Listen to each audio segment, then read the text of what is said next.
You were not born to drift. You were born to rise, not through struggle alone, but through stillness, not through noise, but through knowing, for there is a warrior within you, a warrior not forged in battle, but awakened through wisdom, a warrior of inner peace. This warrior does not fight to destroy, but to preserve, not to conquer lands, but to conquer the chaos within, not to raise weapons, but to raise awareness, not to defeat others, but to overcome the self. Epictetus taught, first say to yourself what you would be, and then do what you have to do, for the soul's discipline begins in clarity. The warrior's strength begins in purpose. You must know what you stand for before the storms arrive.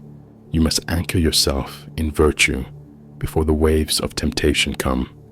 Otherwise, you will be thrown not by fate, but by your own forgetfulness. You are not at war with the world. You are called to bring peace to it by first making peace within your own heart. That is the duty of the inner warrior, to walk the earth grounded in silence, to move through life with serenity. In your stride, Aristotle reminded us that excellence is not an act, but a habit. It is not about one moment of courage. It is the daily return to the path, the daily discipline of virtue, the daily fight to be gentle in a harsh world. The warrior of inner peace knows the greatest battles are invisible, the thoughts that seek to pull you down, the fears that try to rule your choices, the anger that whispers false power, the regrets that cling like shadows. But every day is a chance to rise again, to draw the sword of clarity, to shield yourself with stillness, to step forward, not in haste, but in harmony. You are not your past.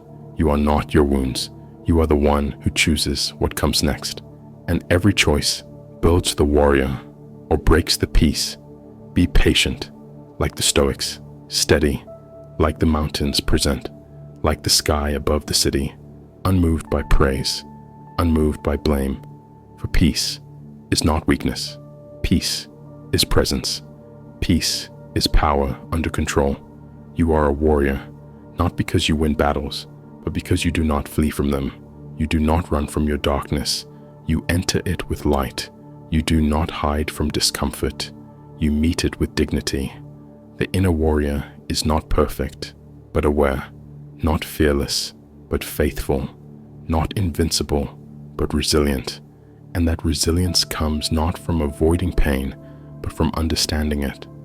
Socrates once said, "The unexamined life is not worth living," and the warrior takes this to heart, examining their thoughts, their motives, their attachments, and asking, what leads me to peace? What leads me to freedom? For freedom is not found in doing what you want. It is found in doing what is right. Freedom is the fruit of discipline, the reward of self-respect. And so you rise not for glory, but for goodness, not for applause, but for alignment, not to be known, but to be whole. This world will challenge you, not because it hates you, but because it teaches you. The challenge is your classroom, the obstacle, your initiation, the silence, your sword.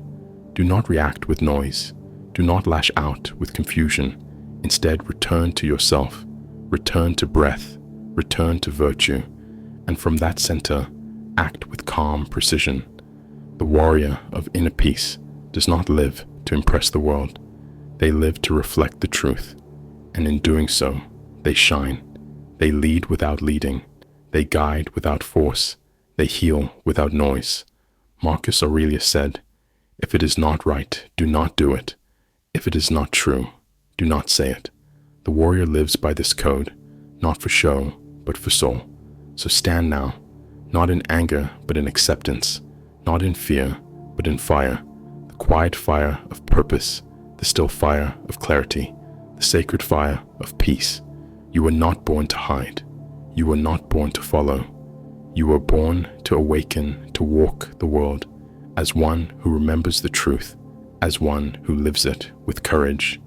Be that warrior today, the one who brings calm into chaos, who walks through storms with steady eyes, who carries the flame of peace like a torch through the darkest night, and in doing so, light the way for others, not by teaching them with words, but by showing them through presence, through simplicity, through strength. For the greatest warrior is not the loudest, but the most rooted, the one who has mastered the battlefield within. There will come days when your spirit feels tired, when your heart longs to rest, and the world feels too loud, too heavy, too chaotic. And in those moments, you must remember, this path is not about comfort. It is about depth, not about ease, but endurance, not about fleeting joy, but eternal meaning.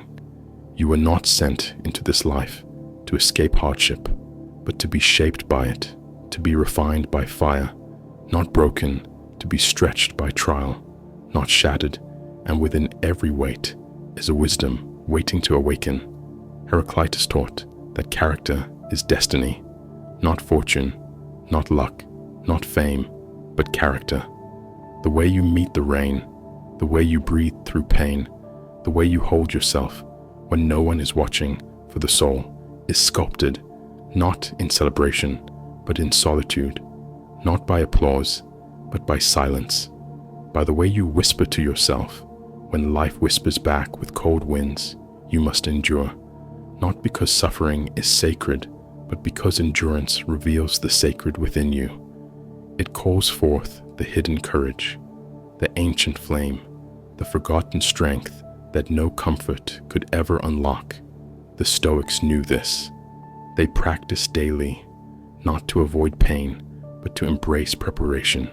Seneca reminded us we suffer more in imagination than in reality, and so the true warrior trains their mind, not just their body. They learn to breathe in discomfort, to find stillness in storms, to smile in uncertainty, not as denial, but as defiance, as a sacred yes to the journey.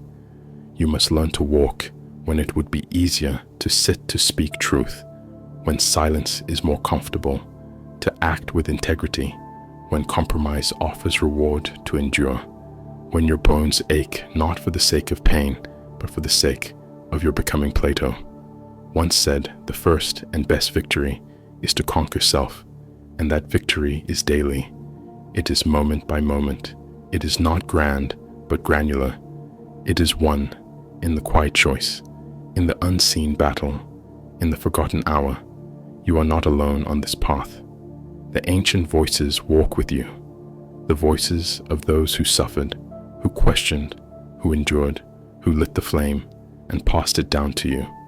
They whisper now, do not quit, do not shrink, do not numb the pain, for the pain is part of the process, and you are more than your struggle. You are the one walking through it. You are the one still breathing, still standing, still choosing. This is what sacred endurance means. Not passive suffering, but conscious perseverance. Not gritting your teeth, but opening your heart to the lesson hidden in the weight. You are not weak for being tired. You are not broken for being bruised. You are simply being tested, invited, refined. And each moment you choose to continue to walk with grace through fire, you grow into the soul you were meant to become. Aristotle said, patience is bitter, but its fruit is sweet and sacred. Endurance is the soil in which such fruit grows, roots deep into the earth of experience, watered by discipline, nourished by purpose, reaching slowly toward the light of truth. And when others fall into despair, you will remain grounded, not because you feel no pain, but because you have learned to breathe through it, to sit with it, to transmute it into something useful, something luminous, something sacred. Your path will not be easy, and it was never meant to be, but every step walked with virtue becomes a footprint of strength. Every wound met with courage becomes a mark of honor. every tear shed with honesty becomes a baptism of clarity. This is the warrior's walk, the philosopher's pilgrimage, the soul's long unfolding, through trial, through time, through trust. So when the next difficulty comes, do not say, "Why me?" Say, "Why not me?" For I was made for this.